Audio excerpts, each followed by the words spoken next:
Hello, it's John Hope Bryant, founder, chairman, and chief executive officer of Operation Hope.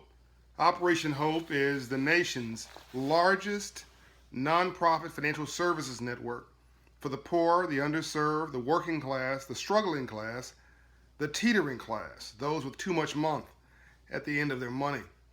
People like you and me. I grew up in Compton, California, and South Central Los Angeles. And while I have been able to live a life of self determination, thank God, it was also thanks to mentors and role models, thanks to self esteem my mother gave me by telling me she loved me every day of my life. It mattered. By seeing my dad as a role model and a businessman, by being surrounded by heroes and sheroes and friends, mentors like Ambassador Andrew Young, who was Dr. King's central aide in the civil rights movement, our global spokesman, partners and friends like Brian Jordan, your CEO at First Tennessee and First Horizon Bank. I love that guy. Really, really good people. People like Reverend Dr. Cecil Chip Murray, who stopped the riots in South Central LA in 1992 simply by asking people to stop. Desmond Tutu in South Africa, uh, serving presidents, Republican and Democrat, proving that this issue of poverty eradication is nonpartisan. It involves, yes, black and brown urban populations, places similar to where I grew up, but it also involves rural white populations, places that are hurting just like our black and brown brothers and sisters. In this regard, it's not about white, black, red, brown, or yellow. It's about having some more green. We're all in this thing together. The new color is green. The new movement's not necessarily civil rights in the streets, but civil rights in the suites. It's not about race and the color line, it's issues of class and poverty. And this brings me to Knoxville, Tennessee. I am sad that I cannot be there with you, but I'm so glad that we are there with you permanently, which means I'll get to come back.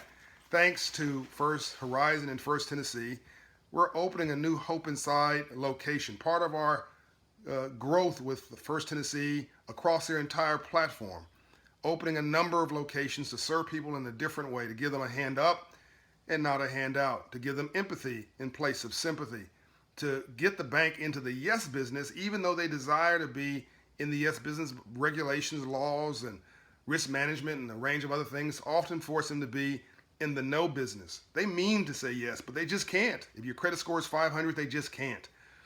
And so we help you move your credit score to 620, to 650, to 700.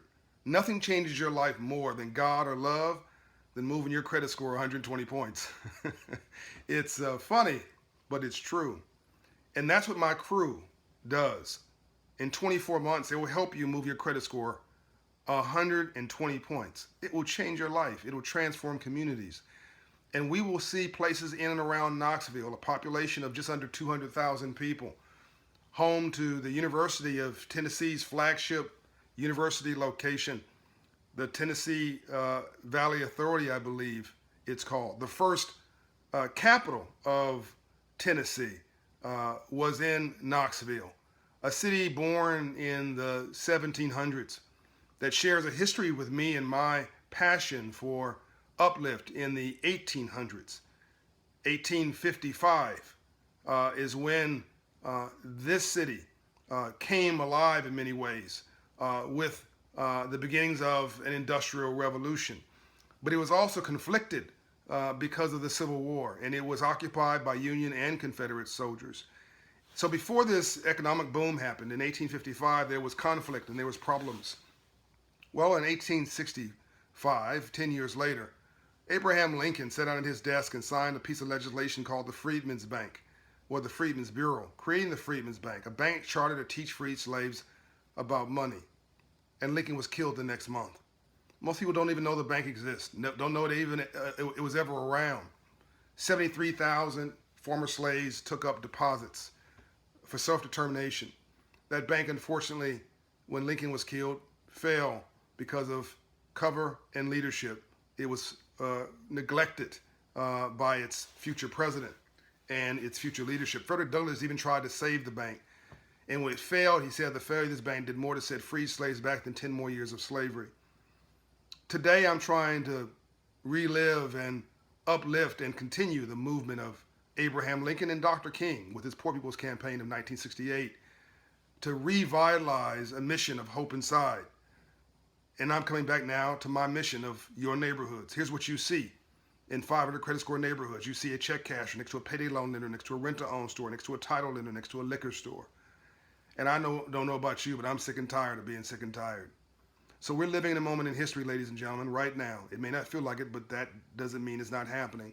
And you and I get to play a role, community by community, block by block, house by house, partner by partner, institution by institution, hope inside by hope inside. We get to bring a little hope inside. Join me in this civil rights movement. Thank First Tennessee for doing this, and let's get to work. God bless you, and I'll be there soon.